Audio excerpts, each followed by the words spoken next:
Olá pessoal, tudo bem? Quem vos fala é o professor Salomão. Pessoal, vamos aqui, portanto, dar seguimento à nossa videoaula. Nesse contexto e consequência, vamos iniciar nossa primeira aula em Direito Financeiro. É isso aí, pessoal. Vamos começar a trilhar, vamos começar a estudar o Direito Financeiro. Bem, pessoal, primeiramente eu gostaria de deixar bem claro para vocês que falar de direito financeiro impõe necessariamente trilharmos, falarmos, estudarmos o Estado.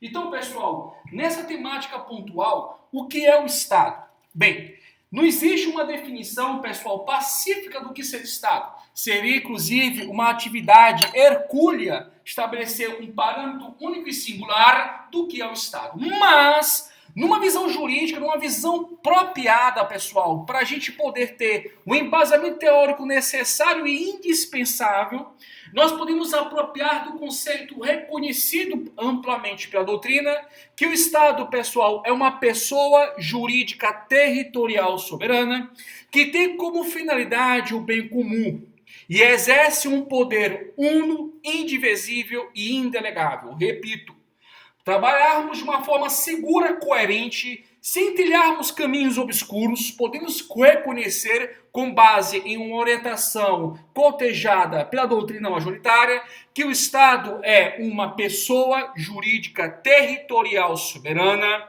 que tem como finalidade o bem comum e exerce um poder de forma una, indivisível e indelegável. Perguntas vêm em cima desse conceito. O primeiro deles, pessoal, e vamos já logo responder, de onde é que parte esse poder? De onde é que ordena? De onde é que tem a fonte desse poder? Bem, para chegar à conclusão, ou melhor, para a solução dessa indagação, vem aqui comigo, pessoal, vamos aqui identificar os elementos que compõem o Estado. Bem, aqui categoricamente falado, pessoal, nós temos como elementos que compõem o Estado o elemento povo, o elemento território e o elemento soberania, o governo soberano. Professor, eu peguei o livro do professor Paulo Nader, ele bota população no lugar do povo. Professor, tem um livro que eu peguei, Said, pessoal, ele coloca jurisdição. Meu querido, é o seguinte, nós estamos aqui te preparando categoricamente, além de um conhecimento acadêmico, mais uma informação segura para um exame de ordem, para seguidamente um concurso que você for fazer. Então, nesse sentido, eu vou trabalhar orientações conceituais firmes, translúcidas, sem trabalhar polêmicas. Então, num ponto de vista categórico, clássico também, que é importante a visão acadêmica, mas também usual, prático para a resolução de questões, você tem que ter em mente que o Estado é, indiscutivelmente, uma pessoa jurídica territorial soberana, que tem como finalidade, pessoal, indiscutivelmente, o bem comum. Bem comum para quem, gente? Para o elemento humano, que é o elemento povo. Nesse contexto de consequência, pessoal, o elemento povo é de onde este vem todo o poder e também é o destinatário do poder. Olha que coisa legal. É através do povo, como elemento humano que compõe o Estado, é que parte todo o poder. Todo o poder emana do povo, que o exerce por meio de seus representantes, eleitos diretamente ou não nos termos desta Constituição. Nessa medida de consequência, vem comigo aqui pontualmente o artigo 1º, parágrafo único, que diz: todo poder emana do povo, que o exerce por meio de representantes eleitos ou diretamente nos termos desta Constituição. Então teremos representantes designados, pessoal, através da eleição de um processo eleitoral. Teremos também representantes, pessoal, que ingressam na sistemática do Estado brasileiro por meio de concurso público. Vamos aí citar os magistrados, por exemplo. Nessa medida de consequência, eu quero que você tenha em mente que o poder emanado do povo significa dizer também que esse país chamado Brasil, que compõe uma república federativa, ela é um Estado democrático. Ela é um Estado democrático. Isso está no preâmbulo que diz: nós, representantes do povo brasileiro, reunidos em Assembleia Nacional Constituinte, para instituir um Estado democrático. Olha aqui, ó. Nós, representantes do povo brasileiro, reunidos em Assembleia Nacional Constituinte, para instituir um Estado democrático. E esse Estado democrático, pessoal, está sobre a luz, sobre a óptica, sobre o elemento endógeno do direito. Significa dizer que existe o imperativo da legalidade. Significa dizer que existe um pressuposto básico, que é o princípio da legalidade, que diz que ninguém será obrigado a fazer ou deixar de fazer alguma coisa se não for em virtude da lei. Onde está isso? Artigo 1º caput, que diz: a República Federativa do Brasil ela é formada pela união indissolúvel dos estados, municípios e do Distrito Federal, constituindo-se em um Estado democrático de direito. Então, a expressão de direito, repito, a expressão de direito consagra o espírito da legalidade. Significa dizer que esse Estado que edita leis, observa essas leis. Esse Estado que traz as leis com elementos endógenos, elementos asseguradores desse sistema democrático de equilíbrio, é o mesmo que deve obrigatoriamente respeitar essas leis. Então, pessoal, nós estamos num Estado democrático de direito. Significa dizer pontualmente que o povo emerge o poder, que quem comanda o Estado é a vontade da maioria, em que designa representantes. Sequencialmente, pessoal, é um Estado em que prepondera um sistema rígido de legalidade, de tal maneira, de amplitude que a lei é o elemento endógeno, é o elemento essencial, crucial para o equilíbrio de toda a sistemática deste país. A lei é tão importante, minha gente, a lei é tão importante, eu repito, a lei é tão importante que, veja, uma medida provisória, pessoal, para ela produzir efeitos jurídicos, tem que a Constituição reconhecer que ela tem a força de lei. Artigo 62 da Carta Magna Brasileira, olha só. Em caso de relevância e urgência, o presidente da República poderá adotar a medida provisória com força de lei. Com força de lei. Na mesma medida de consequência, a sentença.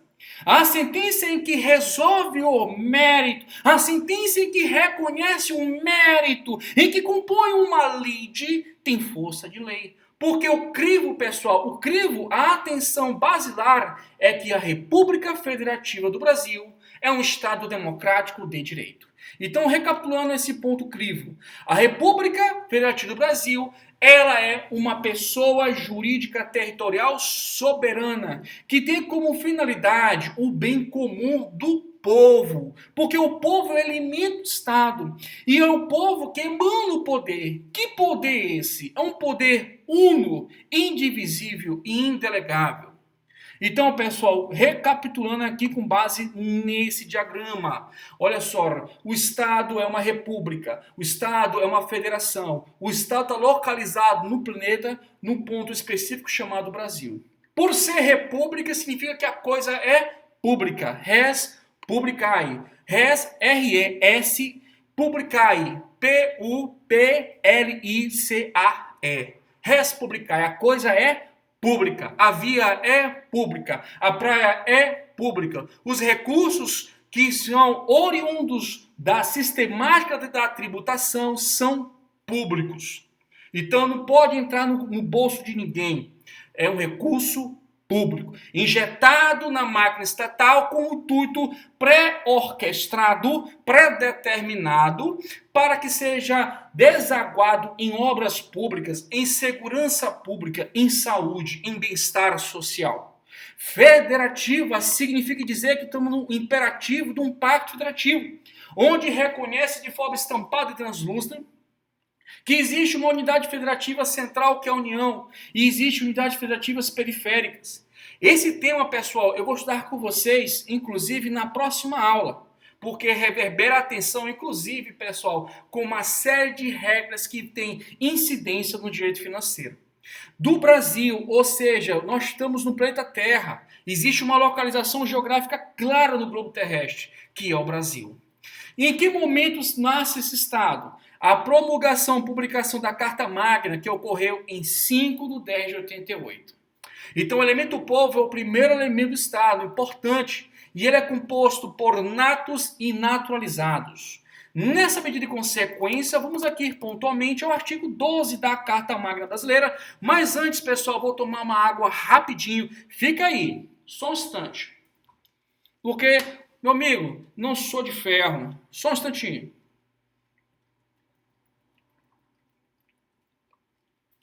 Pessoal, vem comigo. Vamos continuar, portanto, nosso estudo, nossa temática. Bem, pessoal, vamos lá. Quem são esse elemento humano brasileiro? Onde está isso? Artigo 1º, parágrafo único, combinado com o artigo 12, que diz que o povo é brasileiro. Então, vejam, é o povo brasileiro que tem a emanação do poder para designar, inclusive, representante político. Então, os Los Hermanos argentinos, eles comandam o Estado brasileiro? Não! Os Los Hermanos, não! Os argentinos, os chilenos, os americanos, norte-americanos, não. É brasileiro que faz parte do Estado brasileiro.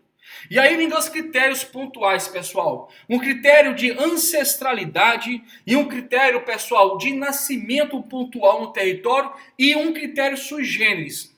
Nesse contexto de consequência, não obstante ser uma matéria de direito constitucional, eu só quero apontar para vocês o inciso número 1, que fala dos brasileiros natos. Bem, os natos são quem, gente? Os nascidos na República Federativa do Brasil, olha aqui, ó, a linha A, ainda que de pais estrangeiros, desde que estes não estejam a serviço do seu país. Pais estrangeiros, né? Ainda que de pais estrangeiros, mas estejam nascidos aonde, gente? No território brasileiro. E os solis, critério territorial.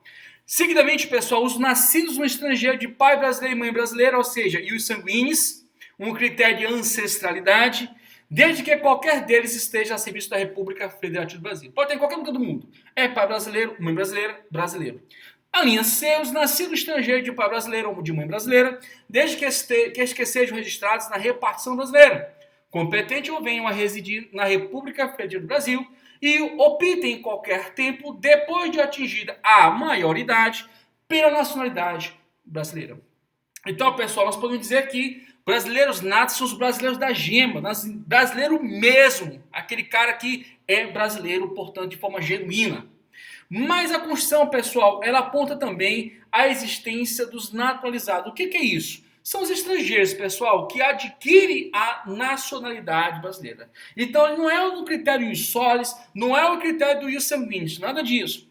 Eles são estrangeiros, mas a sistemática jurídica brasileira reconhece a possibilidade de eles serem reconhecidos também brasileiros. E quais são as hipóteses? São somente duas. Vamos lá, inciso 2, a linha A, diz o seguinte: os que na forma da lei adquirem a nacionalidade brasileira, exigidas aos originários de países de língua portuguesa, apenas residência por 1 ano ininterrupto e idoneidade moral. A linha B, os estrangeiros de qualquer nacionalidade residentes na República Federativa do Brasil há mais de 15 anos. Veja que o primeiro caso é 1 ano ininterrupto. Com que nacionalidade? Aqueles que vêm dos países de língua portuguesa. Então, pessoal, não é só de Portugal, não. Em qualquer lugar do planeta que tenha um país cuja a língua materna original, oficial daquele país é o português, ele absorve esse critério de 1 ano ininterrupto e idoneidade moral para aquisição da nacionalidade brasileira. Mais uma vez, não é só os portugueses não, gente. É qualquer local do planeta Terra, esse gigante planeta amado, em que nós tenhamos um país cuja língua materna oficial seja o português. Se ali for um país de língua de origem portuguesa e o camarada estiver no Brasil, em São Luís, em São Paulo, no Rio, na Bahia, Salvador, né, Fortaleza, enfim, meu querido, no próprio Distrito Federal, em qualquer lugar, né, Brasília no caso, em qualquer lugar do território brasileiro, residência ininterrupta durante 1 ano, e aí idoneidade moral. Esse camarada, ele receberá um direito claro e translúcido de ser chamado de quê, gente? De um brasileiro nato? Não, naturalizado. A linha B diz o seguinte: os estrangeiros de qualquer nacionalidade, ou seja, do Irã, dos Estados Unidos, né, da Alemanha, qualquer lugar do planeta, residentes na República Federativa do Brasil, ou seja, gente, no nosso território, há mais de 15 anos ininterruptos e sem condenação penal. Veja que um é 1 ano ininterrupto, o outro é 15 anos ininterruptos. Mas o pressuposto básico ele é bem mais simples, idoneidade moral. O outro é mais sério, sem condenação penal, desde que requeira a nacionalidade brasileira. Beleza, pessoal? Tranquilo, tá de boa. Bem, a aula não é de constitucional, mas reverbera as informações. Porque aqui, meu querido, é atualização. Vamos lá, território nacional. Pessoal, falar de território nacional é coisa bem simples. É falar do âmbito de incidência e aplicação das leis de um país. Falar de território nacional é falar pontualmente de âmbito de incidência e aplicação das leis de um país. Assim sendo, nessa medida de consequência, falar de território federal é dizer até onde a lei brasileira tem incidência. Até onde a lei brasileira tem incidência. Nesse contexto de consequência, a ideia de território nacional ultrapassa categoricamente, pessoal, a mera dimensão geográfica. E para isso, eu vou chamar uma atenção pontual, mesmo que aqui, olha só, nós fomos em constitucional, agora vamos em direito penal. Mesmo que a aula não seja de direito penal, vou chamar só rapidamente uma atenção de vocês aqui, no que tange pontualmente a disciplina dada no Decreto-Lei 2848, que é o Código Penal. Nesse sentido pontual, vamos aqui ao artigo 5º do Código Penal, Decreto-Lei 2848 de 1940. Olha o que diz o artigo 5º. Aplica-se a lei brasileira sem prejuízo de convenções, tratados e regras de direito nacional ao crime cometido no território nacional. E, seguidamente, pessoal, o princípio da extraterritorialidade, ou seja, foge por completo a dimensão física territorial. Artigo 7º. Ficam sujeitos à lei brasileira, embora cometidos no estrangeiro, em Portugal, nos Estados Unidos, na Alemanha, na França, não interessa. Os crimes contra a vida e a liberdade do presidente da República. Olha só a Lava Jato aqui, a Lava Jato. Contra o patrimônio e a fé pública da União, DF, Estados, Território, Municípios, e aí vai. Beleza, pessoal? Tranquilo? Então, a ideia de território é muito mais elástica do que você pode inicialmente imaginar. Eu sei que tem muita gente aqui, pessoal, que está só revisando esse conteúdo, já está bem preparado, mas nós temos que fazer, pessoal, um nivelamento, né? Aliás, pessoal, a educação é para todos. Então, nesse sentido de consequência, nós também temos um ponto específico do que tange a jurisdição brasileira, a ideia de território nacional, lá no Código Tributário Nacional. É isso aí, pessoal. Agora vamos para o direito tributário. Fomos em constitucional, fomos em penal, agora vamos para o direito tributário. Pessoal, te chama a atenção pontual ao artigo 98. Olha o que diz, pessoal. Os tratados, olha aqui é o Código Penal, Lei 5.172 de 66, pessoal. Os tratados e as convenções internacionais revogam ou modificam a legislação interna. Professor, quer dizer que uma lei pode ser revogada, pode ser modificada por intermédio de um tratado e convenção? Sim, se for matéria tributária. Repito, artigo 98 do CTN. Os tratados e as convenções internacionais revogam ou modificam a legislação tributária interna e serão observadas pela que lhes sobrevenha. Veja mais uma vez que esse conceito de território nacional é bem elástico. Bem, pessoal, para finalizar esse bloco de informações, e aí nós vamos trilhar especificamente, pessoal, ao estudo da atividade financeira, até porque você já sabe basicamente o que é o Estado, e o Estado exerce a atividade financeira. Eu vou trazer um dos pressupostos da atividade financeira. Aliás, é um pressuposto satélite importante, que é a soberania. Pessoal, a soberania, ela pode ser identificada categoricamente com uma capacidade clara e translúcida do povo de autodeterminar-se. Ou melhor, é a ideia ontológica que inclusive importamos agora do direito internacional, da chamada autodeterminação dos povos. É através da soberania, pessoal, que reconhece que um país tem um governo e esse governo exerce plenamente em todo o seu território o poder estatal. E esse poder estatal é legitimado pelo povo. Então, repito, Falar pontualmente de soberania é falar categoricamente da emanação de um poder legitimado pelo povo em todo um território nacional, em que faz com que a vontade desse Estado seja soberana em seu território. E aqui eu pondero uma observação bem clara. Pessoal, a República Federativa do Brasil, de 5 de 10 de 1988, ela é soberana. Ou seja, o país, Brasil, é soberano. Mas a União não tem soberania. Possui autonomia. O Estado brasileiro é soberano, mas a União não é dotada de soberania. Nesse sentido de consequência pontual, te chamo a atenção ao artigo 18 da Carta Magna Brasileira. Olha o que diz. Vamos lá. Deixa eu botar um pontinho aqui que vai rápido. Olha só. A organização política administrativa da República Federativa do Brasil, ou seja, do país, compreende o que, meus queridos? Olha só. União, Estados, Distrito Federal e os municípios. Todos autônomos. Nos termos, olha só, nos termos desta Constituição. Então, de um lado, nós temos soberania, um país soberano, do outro, temos o que, gente? Autonomia.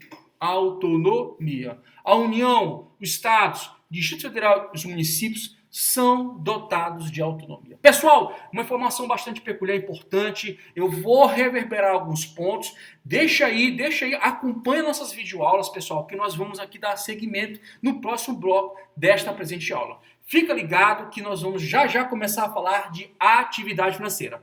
Pessoal, um grande abraço a todos vocês, fiquem em paz, fiquem em Deus. Um bom dia, boa tarde, boa noite a todos vocês e até a próxima, se Deus quiser. Muito obrigado.